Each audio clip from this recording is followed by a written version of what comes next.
बोलिए श्री कृष्ण भगवान की जय। कल हमने सुना कि पितामह भीष्म ने शंख बजा करके युद्ध घोष कर दिया है। उसके बाद आज की कथा प्रारंभ करते हैं।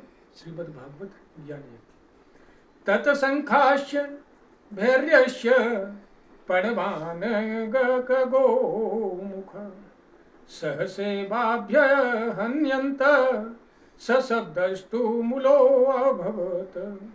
इसके पश्चात शंख और नगारे तथा ढोल मृदंग और नरसिंगे आदि बाजे एक साथ ही बज उठे।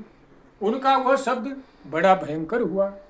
ततस्वैतर्ययेक्तुक्ते महति स्यन्दने स्थितो माधव पांडवश्चैव दिव्यो शंखो प्रधम्यतो।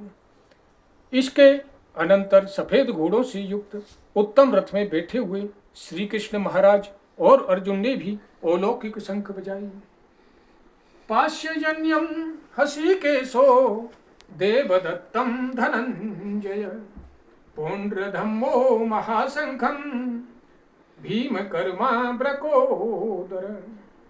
श्री कृष्ण महाराज ने पाश्यजन्य नामक, अर्जुन ने देवदत्त नामक और भयानक कर्म वाले भीमसेन ने पौंड्र नामक महाशंख बजाया। अनंत विजयम राजा कुंती पुत्रो युधिष्ठिर नकुलः सहदेवश्च सुघोषमणि पुष्पको। कुंती पुत्र राजा युधिष्ठिर ने अनंत विजय नामक और नकुल तथा सहदेव ने सुघोष और मणिपुष्प नामक शंख बजाई। काश्यश्च परमेश्वास शिखंडी च महारथ दृष्टधूम्रो विराटश्च सात्यकिश्चापराजितः द्रुपदो द्रुपदेयाश्च सर्वस पृथिवीपते सौभद्रश्च महाबाहु शंखाद्रग्मुग्ध पृथक पृथक। श्रेष्ठ धनुष वाले काशीराज और महारथी शिखंडी एवं दृष्टधूम्र तथा राजा विराट और अजय सात्विक राजा द्रुपद एवं द्रौपदी के पांचों पुत्र और बड़ी भुजा वाले सुभद्रा पुत्र अभिमन्यु, इन सभी ने हे राजन सब ओर से अलग अलग शंख बजाए। बोली श्री कृष्ण भगवान की जय। सघोषो धातराष्ट्राणां हृदयानि व्यदारयत नभस्य पृथ्वीं चैव तुमुलो व्यनुदायन। और न भयानक शब्द ने आकाश और पृथ्वी की बुझाते हुए धृतराष्ट्र के अर्थात आपके पक्ष वालों के हृदय विदीर्ण कर दिए। अथ व्यवस्थितान् दृष्टा धार्तराष्ट्रान् कपिध्वज प्रव्रते शस्त्र सम्माते धनुरुध्यं पांडव हसीकेशं तदा वाक्य मिदमाह महीपते सेनेयोरुभयोर्मध्ये रथम स्थापयमेच्युते।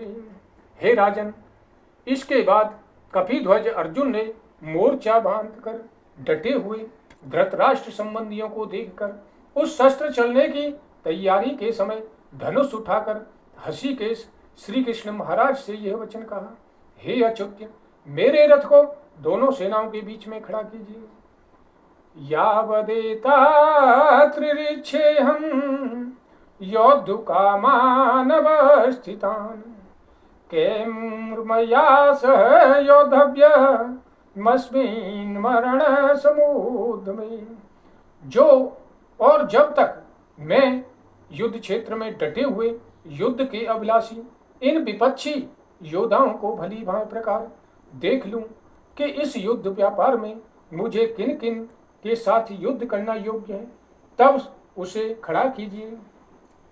योत्स्यमानावेक्षेहं यत्र समागतान् धृतराष्ट्राय दुर्बुद्धेर्युद्धे चिक्रियर्वस। दुर्बुद्धि दुर्योधन का युद्ध में हित चाहने वाले जो ये राजा लोग इस सेना में आए हैं, इन युद्ध करने वालों को मैं देखूंगा। बोलिए श्री कृष्ण भगवान की जय। संजय उवाच, संजय बोले, एव मुक्तो हसिकेशो गुडाकेशेन भारत, सेनयोरुभयोर्मध्ये स्थापयित्वा रथोत्तमम्। भीष्म द्रोण प्रमुखतः सर्वेषां च महीक्षिताम्। उवाच पार्थ पश्यन्ताम बेतां कुंतु कुरुनीतिः। संजय बोले, हे धृतराष्ट्र, अर्जुन द्वारा इस प्रकार कहे हुए महाराज श्री कृष्णचंद्र ने दोनों सेनाओं के बीच में भीष्म और द्रोणाचार्य के सामने तथा संपूर्ण राजाओं के सामने उत्तम रथ को खड़ा करके इस प्रकार कहा कि हे पार्थ, युद्ध के लिए जुटे हुए इन कौरवों को देख। बोलिए श्री कृष्ण भगवान की जय। आज अपनी वाणी को हम यहीं पे विश्राम देते हैं। कल दोबारा से श्री कृष्ण भगवान के मुखार बिंदु से निकली हुई श्रीमद् भागवत गीता की वाणी को दोबारा से श्रवण करेंगे। सभी को राधे राधे, जय श्री कृष्ण।